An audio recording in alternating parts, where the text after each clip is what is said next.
What's going on, YouTube, and welcome back into the hobby headquarters here at the beautiful Hollywood Rips studio. I'm your host, Mr. Hollywood. That's Joe Nasty. To my right, as always, you know, I feel like a broken record, but I literally just flew in from another wedding, like 2 hours ago, maybe. But this time I kind of partially lost my voice a little bit. It was the first time I've actually officiated a wedding, which was an awesome experience, by the way. Congratulations. Thank you. If you've never done it, it's a little bit terrifying, but once you get started, it's all good. But you thought that we'd just take the week off and not have an episode for you guys. YouTube, please. We're coming at you hot. And Celsius is still our sponsor, and the only way my eyes are still open at 9:26 p.m. right now. But what's going on in the hobby world? Jeff Wilson got rejected to the tune of $25,000 this week. Topps is going to start producing cartoon cards. Elly De La Cruz's first Bowman Auto Superfractor, it's for sale. And what do we think about grading companies versus Robograding? MLB, NFL updates incoming as well. All on this week's episode. But let's start with Jeff Wilson. Of course, we all know Jeff Wilson. He is the sports card investor. What a guy. He really wants this triple autograph of LeBron and Durant and Curry. Here we go again. We still have not found this card. But the one-of-one gold parallel version of this card, which is not autographed, we'll put a picture of it on the screen for you. It was pulled by a son and his dad. Oh. Great feel-good story. I love it. Mm-hmm. Jeff called these two people up and offered them $25,000 plus a VIP experience in Atlanta at Cards HQ, whatever that means. Yeah. I'm assuming it's not the child that made the decision on this, but these two told Jeff Wilson, nuh-uh, $25,000 is not enough. For a non-autographed card, I think the offer was actually fair based on what the ones numbered to 10 or numbered to 5 sold for. I think the offer was fair. Now, actually. We opening? I don't know if you guys have ever seen someone become a millionaire live on camera. But what's about to happen? Our Topps Now pack came today, and we're going to open it for you. Just remember, as much as I've said that I don't care about this card, remember until last week. Where remember, I do reserve the right to be very excited when you pull this. So, let's do it. Congratulations. Really happy for you. I don't know how to open this. Oh my God. You lost your voice, not your capacity to open. Ready? Here we go. We listen. Ooh, that's hot. All right. Not the cleanest open I've ever seen. Not the cleanest. The package is officially open, and survey says it's there. Do you want me to look? Oh, it's facing you. You see this? You see this empty box? Mm-hmm. That's useless. You see this? So this is the card. I don't even know how to open this. Oh my God, you lost all your faculties over the weekend. I don't know what to do with that either. And that's the one. That's and crazy. And the survey says, guys, that this right here, I'm not even going to open it. This is the base card. It's worth probably like 5 cents. We did it. So, yeah. Can I see? Yeah, sure, you can see it.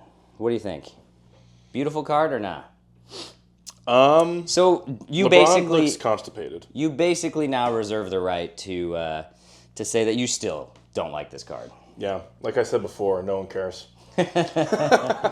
No one cares, and that's why we're moving to our next hobby topic of the week, and that is involving Topps. Apparently, Topps will be coming into the Disney, Pixar, and Marvel market starting in 2025. For someone who doesn't care about that card, you're looking at it awfully close. Well, the expressions, it's sort of actually upsetting to me that LeBron and Curry are facing the same direction, and then Durant's the other one. Why are they teaming up on Kevin? Sorry. But as we said earlier, Disney, Pixar, and Marvel have created a partnership with Topps. It will be coming in globally in 2025. This does not include TCG. What do I mean by TCG? I mean like something like Lorcana or something. That is a game. Oh. The first set is going to be Topps' finest X-Men 97. It'll be the first time that Topps has distributed Marvel cards. Of course, Star Wars cards have been produced by Topps before and very successfully. And famously, I think we've all seen Steve Aoki, the DJ, is a huge collector of these Star Wars cards. Go figure. He has paid tens of thousands of dollars for like super high grade Luke Skywalker cards and Darth Vader cards. Must be nice to be Steve Aoki, am I right? Guy doesn't wear a shirt all day and throws cakes at people. Yeah. Yeah, the whole. I don't get the whole. What's the thing with the cakes? The shtick. Yeah, I don't understand the thing with the cakes. Hey, you gotta have a shtick. What? Hey, if we could stay up all night and throw cakes at people, I would do that too. Give me a cupcake. I'll smush it on your face right now. Actually, that sounds very amazing. I have beef with Steve though, because I went to see him one night, and apparently acts don't come on in Vegas. This is how crotchety I am. Apparently, the main acts in Vegas don't come on till like 1:30 a.m. I was out of there. Yeah. Anyways, you do you, Steve. You're doing great. I have similar experiences to that in Vegas. Not that it's relevant. He knows Luke Skywalker's not real, right? Like he can't come and like sign the card. He's real. Well, Mark Hamill's real. Yeah, no, but that Mark Hamill's the one that signs the cards. Okay. Well, James Earl Jones can no longer. Yes, he can't. Rest in peace. We've lost way too many Star Wars figures in the past few years. Yeah, truly. But we're going to move to our third hobby topic of the week, and that is Elly De La Cruz. His first Bowman autograph, 1/1 Superfractor, is officially for sale. This, of course, is his biggest card that will ever be produced. It is a Bowman first. Of course, it's a Bowman first. Mm-hmm. We all love Bowman firsts over rookie cards. That's all we do. But the significance of this is it is listed with Sotheby's and Fanatics Collect. So this is the first auction for Sotheby's Fanatics Collect. I believe the criteria is $100,000 or more in order to qualify for Sotheby's Fanatics Collect. This was, of course, the partnership that Fanatics made with Sotheby's after buying out or getting rid of PWCC, I believe. I'm really curious to see what this gets. I think someone's going to seriously overpay for this. Yeah. He has struck out over 200 times this year. He struck out like 180 times last year. It honestly, he really hasn't necessarily, I mean, he's improved, okay? He's a little better. He's got elite speed, but let's be honest, he's stolen 64 bases this year, I think. Yes. But it has never been easier to steal a base than right now. So he's not the best base stealer of all time. He is not the best power hitter. He's not the best average hitter. God, he has a crazy arm in the field, but it can be a little erratic. He's young. The talent is crazy through the moon. But when I look at this and I say someone is probably going to pay six figures for this card, my thought is the real true superstars of the game, even when they come in young, right? Let's look at Mike Trout. Let's look at Albert Pujols. Bryce. Let's look at Juan Soto. Let's look at Bryce Harper. These are guys that raked from day one. And really, sure, they had some weaknesses, but they didn't have some sort of like, I'm going to go up there and strike out literally 45% of the at-bats that I'm stepping to the plate. And so in my opinion, someone's going to pay $100,000 for this, and it's a massive, massive gamble. I'm not saying it's not going to pay off. I'm just saying that I think whoever buys this is one of the riskiest cards you could possibly buy, in my opinion, What are your thoughts on this one? What do you think it'll go for? Yeah, I feel like this is always my comeback, which is he's 22. You know, it's only actually, is it his first full year? Yeah. Because he debuted last year, right? So it's his first full season in Major League Baseball. As I'm looking over the stats, though, if you're going to strike out that much, well, you better have the enormous power. And, like, it's easy for me to sit here in my beautiful quarter zip and, like, here in the air-conditioned studio. But 24 home runs is not necessarily what you're expecting. Like, I was expecting a bigger number than that. And that sounds like a really ridiculous statement. But 24 home runs, I thought it would be at least 27 plus. And you're right. The stolen bases don't really get me anymore. It's an incredible number. It's a huge number. But also, Maury Wills used to steal 100.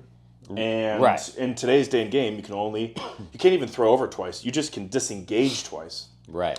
And the bases are pizza boxes, this, that. Yeah, you're right. It's very easy to steal bases. So, yeah. But let me ask you this. He's 6'5", though, which is cool.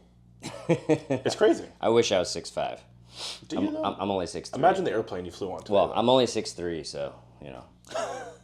Yes, minus, like, half a foot. This table is very high off the ground. Let me ask you this, though. Sure. Shohei Ohtani. I've heard of him. He's about to go 50-50. I know. Name one other player in the league who you think has the next best shot of going 50-50 in the next 3 years. Well, if you asked me this last year, it would have been Ronnie A. with the Braves. Right. But now that both of his knees are made of oatmeal, that's probably not the case. Right. So who's next? I mean, it's probably O'Neal Cruz. It's Elly De La Cruz, obviously. In terms of power and speed combo, yeah. And that's the upside that we're talking about. But it's huge. I mean, it's huge risk. But we'll see what that sells for. Excited to see what Sotheby's Fanatics Collect does compared with, say, Golden Auctions, any of those high-end auction houses. But we're going to move to our next topic now.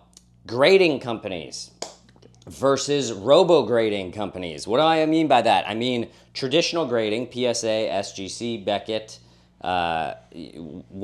there's so many different grading companies out there. But how do they grade cards? They go into this dark room with a light above it. A grader takes the card out, looks at it in their hands for literally like I've been in the grading room. I've seen it done at one of the major grading companies. They literally look at it. I'm not kidding. For less than 6 seconds. Really? On each side. Less than 6 seconds. If it's a higher value card, they will look at it a little longer. But for the majority of cards, that card does not stay in their hand for more than like 10 seconds. I mean, do people send sort of just would they send this card, which isn't very valuable? Just asking? Everyone's sending base cards these days. And so they're not wasting their time on it. Yeah, I mean, look, they graded what, 1.8 million cards last month? I mean, Yeah, I get it. But I heard that on the show. But the issue is some of this grading, once they look over the card, they just input it on a keyboard and move to the next one. Yeah. It's all by hand. It is all done by person, which means different graders have different standards. Yeah. And these companies are working to try and make sure that all their graders are grading on the same scale so everything is fair. But at the end of the day, I've had cards come back from Beckett as a Beckett 7. And I've cracked them out and resubmitted them to PSA, and they've gotten a PSA 9. I've had PSA 7s. I've had PSA 6s cracked out and sent to Beckett that have got Beckett Gem Mint 9.5s. This happens all the time. And I mean this happens all the time. Yeah. There are companies now that are using Robograding. What is that? It's basically an AI-based grading where they take the card, they put it on a scanner, it scans all the imperfections, it does centering, it does surface, it does edges, it does corners, it does every defect that you can possibly imagine, and it spits out a number. Do we think that that is the future or where it should go? I want to start with you on this one. Oh. I have some opinions on it, but I know you do. I want to start with you. I want to hit a few things. Number one, fairness.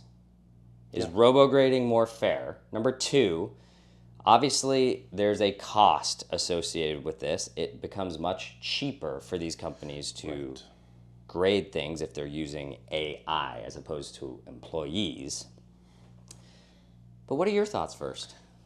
First and foremost, your like sort of worn out voice as you were saying that was like really gritty and like kind of got me flustered a bit.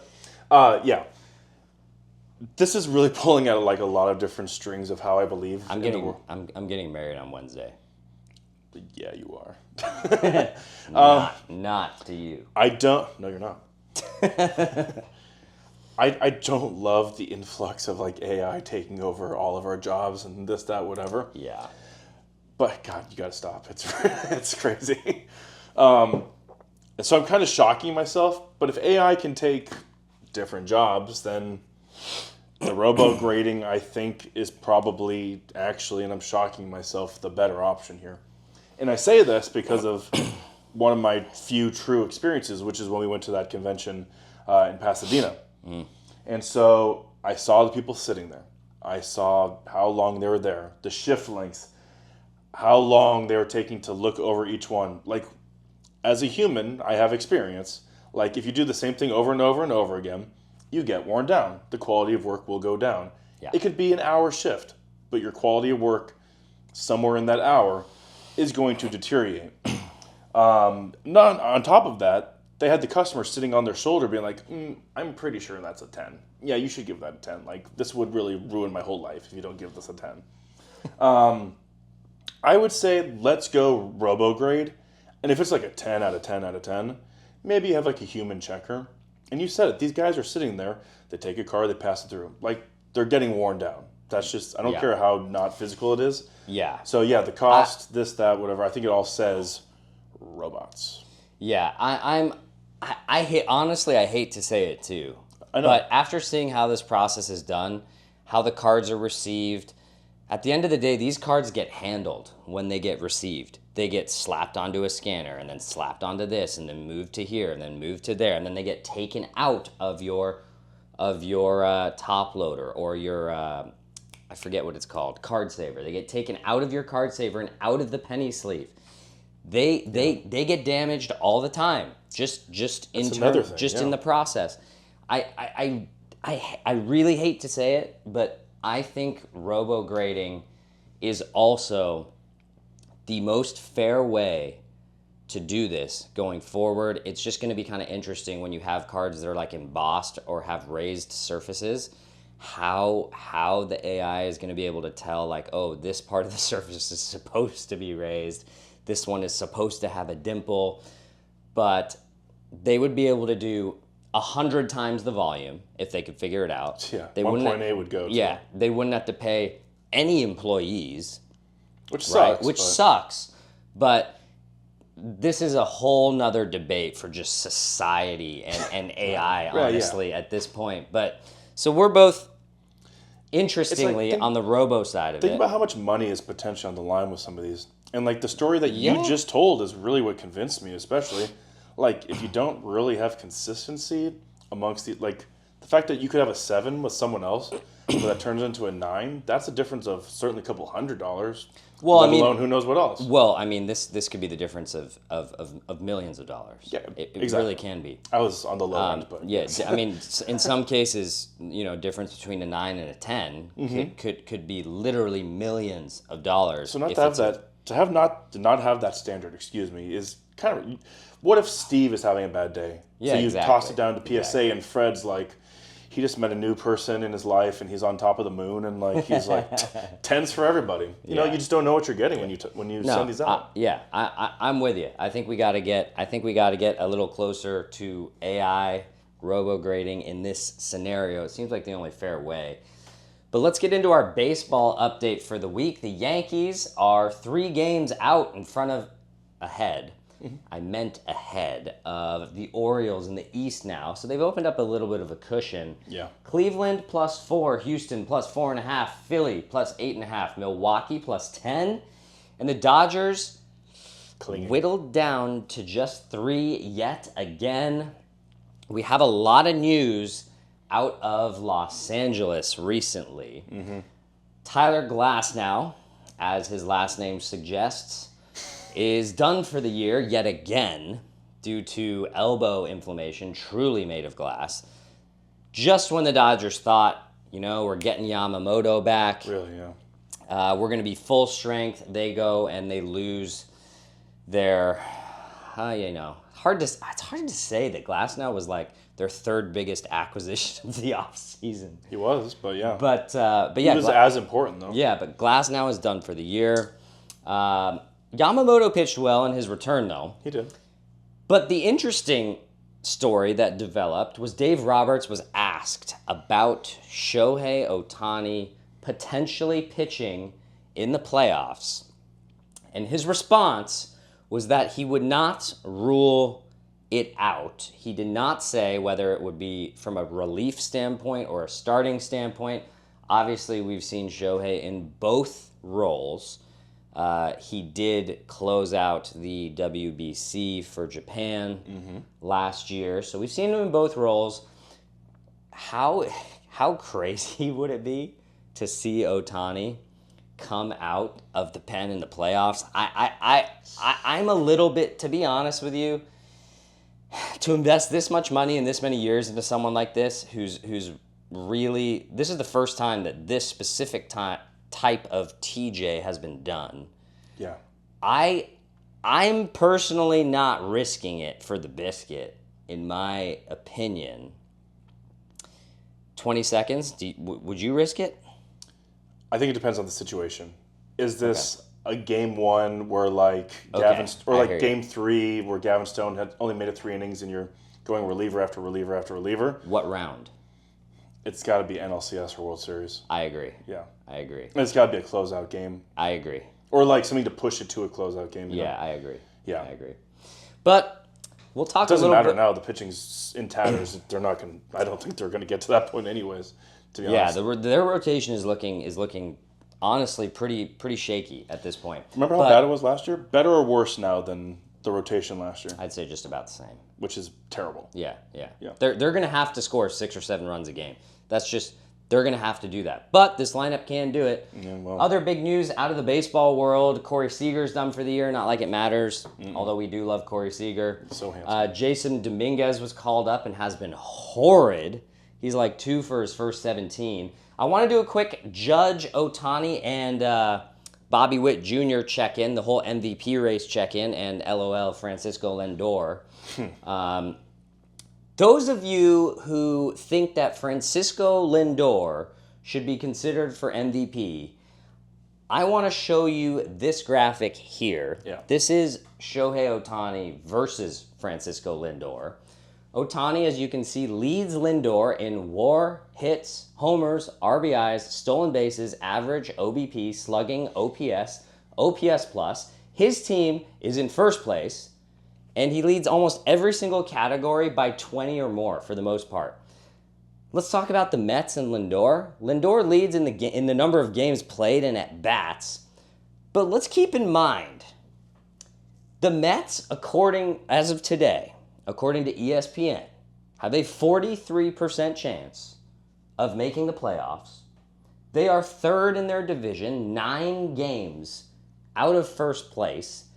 Even if you add Lindor's defensive WAR in, which is the only argument. Which is the only argument that you could possibly have to put Lindor ahead of Ohtani. Right. Ohtani still has more WAR than Francisco Lindor. So really what this is just haters drinking the haterade. It's East Coast bias. On the whole LA Shohei Ohtani thing. Look, Mets aren't even, at this point, Mets are not even, they're third in their division.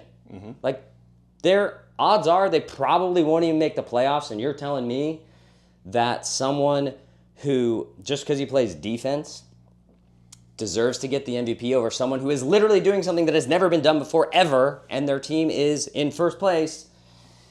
Aaron Judge versus Bobby Witt is much more of a comparison, and I don't think it's close. We'll show you the graphic for that. And I don't even think that one's close. I don't. Like, Aaron Judge has an OPS plus of 217, and the Yankees are in first. Judge has struggled a little bit recently. In comparison to what he was doing. But look, I'll just tie it up like this, and I'll hear from you in a second. Thanks. But there's only one player out of all three of these players right here, Aaron Judge, Bobby Witt Jr., Shohei Ohtani. Only one of these players is doing something this season that has never been done before in the history of baseball. And it ain't Judge, and it ain't Bobby Witt Jr. I'm just saying. So if you're telling me Francisco Lindor, you got to go and think about things again. I thought the thing that's never been done before was Aaron Judge having an MVP caliber season with having gotten his teeth fixed. Is that not what we're talking about? That's a pretty big step forward for Aaron Judge. Because not only is he doing it this year, but he's looking good doing it. It's been a few years, but I just wasn't sure that's where you're going. Look, I touched on it last week. The Lindor debate sparked up truly just for people who are having a big slice of pizza and taking the 7 line to a game out there in Queens. Right. There is no debate.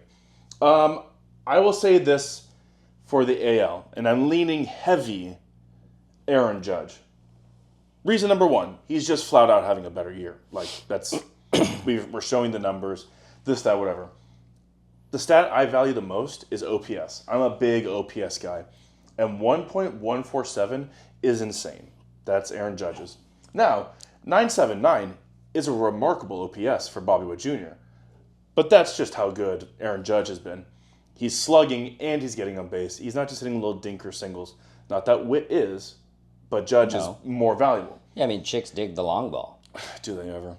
Also, when I think of Bobby Witt versus Aaron Judge, I think of 2 stats in particular. Bobby Witt should be having a much higher batting average as a faster guy. I mean, he's hitting 330. So that's, yes, exactly. He's hitting 331. But do you know what Judge is hitting? Like 320. 321. That's not a huge difference. No, it's Aaron not. Judge, with the power and the OPS, is hitting comparably. And then there's the stolen bases, which Bobby Witt has 28. But I looked at that, and again, in the easiest era ever, I'm like, this guy is, I think, statistically one of the fastest players in baseball. And he stole way more last year. Yeah, I was going to say 28's not a ton. Not a ton. And so that's not blowing me away either. So again, it's just the defense, and that doesn't overcome what Judge has done offensively. I agree with you. And Judge is playing center field, which is a valuable position. Right. I completely agree with you. Thank you. But we got to move into our NFL update. Week 2 is officially in the books, except for Monday night, which will happen tomorrow night. But we filmed our last show, I think, on a Sunday, so we didn't recap Monday night's Aaron Rodgers debut in San Francisco last week, which, of course, was the Jets were grounded by the Niners by double digits. I believe we did predict that. That was an easy one. Yeah, I mean, it may take a few weeks for them to start gelling. They did get a win today. But Thursday night, Josh Allen and the Bills went into Miami and destroyed the Dolphins, 31-10. Wow. The Miami offense and Tua look remarkably ineffective compared to last year. Devon Achane had a great game again. It's your man crush. I know, 96 yards, 96 rush yards led the team, and he also led the team in receiving. Josh Allen spread the ball around a little bit, still hasn't really found his new favorite target yet. We'll see how it emerges as the season continues. Which I think is good, actually. Yeah, I think so. The Packers squeaked by the Colts at home behind Malik Willis, replacing Jordan Love. Josh Jacobs went for 150 yards. Anthony Richardson threw 3 picks, so he's got to get that cleaned up. Not the best game for the young Indy signal caller. The Bucks improved to 2-0. They went into Ford Field and upset the Lions 20-16. It's a big result. Kind of a shocker. Amon-Ra St. Brown, after having like 1 or 2 catches or something crazy in week 1, he was targeted 19 times today. I think they may have made a point in the week. I think so. Fantasy owners got to be happy about that, but there was a lower body injury for him. Hopefully he just got like hit in the nuts or something. Nothing serious, and he just walks it off. Yikes. But Jaden Daniels got his first win of his career at home, 21-18 over Daniel Jones and the Giants. Honestly, any game that Daniel Jones plays at this point, I think they're probably the underdog in. Yeah. But maybe if they played Carolina. Ooh, that'd be I actually want to see that match. Let me see if they do. But big day for Brian Robinson Jr. out of the backfield. And Malik Neighbors has been the lone bright spot for the Giants so far. He has been great, the rookie receiver.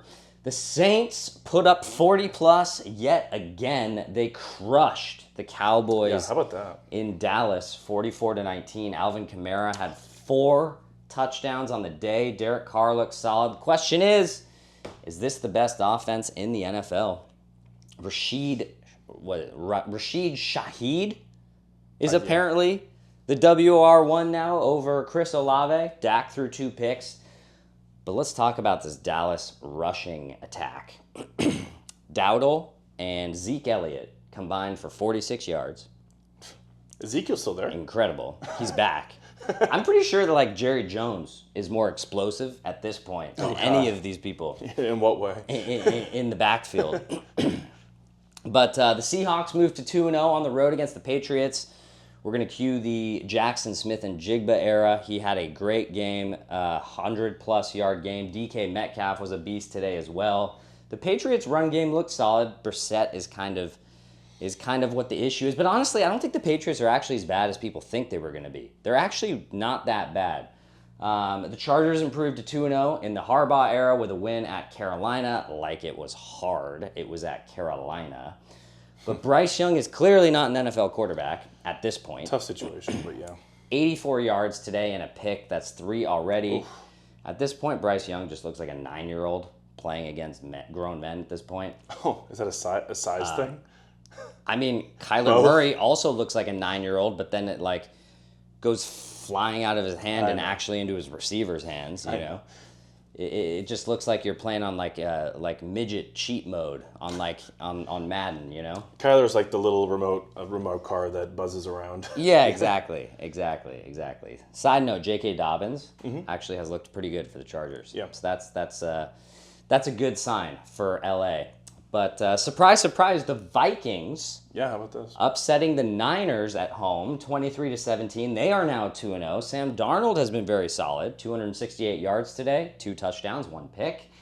Brandon Ayuk is probably the most overpaid player in football. Yeah, we knew that. He has 6 catches and 60 yards through 2 games since that massive extension. Of course, we touched on it earlier, but on a short week, Aaron Rodgers got his first win as a Jet, 24-17 at Tennessee. Couple TDs to Breece Hall and Braylon Allen. The Browns defeated the Jags on the road. Watson and Lawrence both looked unremarkable in what was an unremarkable matchup. And the Raiders How'd that feel? went on the road and upset reigning MVP Lamar Jackson and the Ravens 26-23. Ravens are 0-2 Interesting. to start the year. Interested to see where Lamar Jackson cards go from here. Devontae Adams went for 100 yards and a touchdown. I'm still on the free Devontae Adams train. Please trade him somewhere else. He's expensive. He is. But he's worth it if you have a good quarterback. He's good. The Arizona Cardinals exploded for 41 points against the Rams. Marvin Harrison Jr., after 1 catch for 4 yards in his rookie debut, caught 2 touchdowns, 100-plus in the first half. Yeah. The Rams tried to pivot. They went to double coverage. They put an extra safety over the top. What did Kyler Murray do? He started going to McBride. He started going to James Conner. Was making adjustments. It was good to see the Arizona offense looked way, way, way better in week 2. Steelers beat the Broncos on the road 13-6 to become maybe one of the most average teams of all time to start 2-0. Bo Nix threw 2 more picks. Talk about 2 teams that you honestly could not pay me to watch right now. This has been the Steelers' last couple of years, though. Like, kind of whatever, but they win like 8 to 9 games. Yeah, they win like 8 to 9 games, and they're just going to hand the ball to Najee Harris, who's just going to plow forward for 3 yards like 25 times a game. Yeah, maybe they make the playoffs, maybe they don't. Like that's what they are right now. And just run the clock down. But game of the week, Chiefs over the Bengals, 26-25 at home. Butker hits a 51-yard field goal to win it after a pass interference call kept a 4th down drive alive for Mahomes and the Chiefs. Mahomes uncharacteristically threw 2 interceptions. Burrow looked pretty good, though Jamar Chase never got going. Speaking of which, Jamar Chase apparently will now not have any more contract negotiations with the Bengals the rest of the season, and he has actually bought a $50 million insurance policy on himself. That's crazy. Diva's gonna diva, am I right? But the Texans are off to a 2-0 start now after beating the Bears at home tonight. That was the last game of the evening. Caleb Williams threw 2 picks. He actually started off 12 of 14 this game in the first half. Was looking pretty good. Second half, total disaster. CJ Stroud was solid.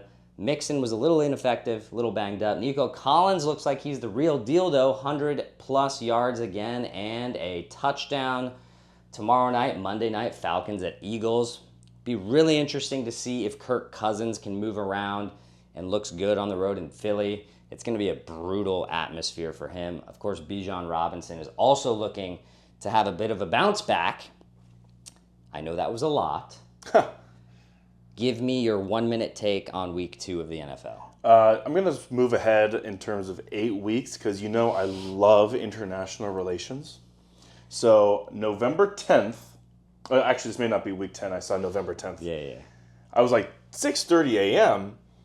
So how do we extend the olive branch to our German friends over there in Munich?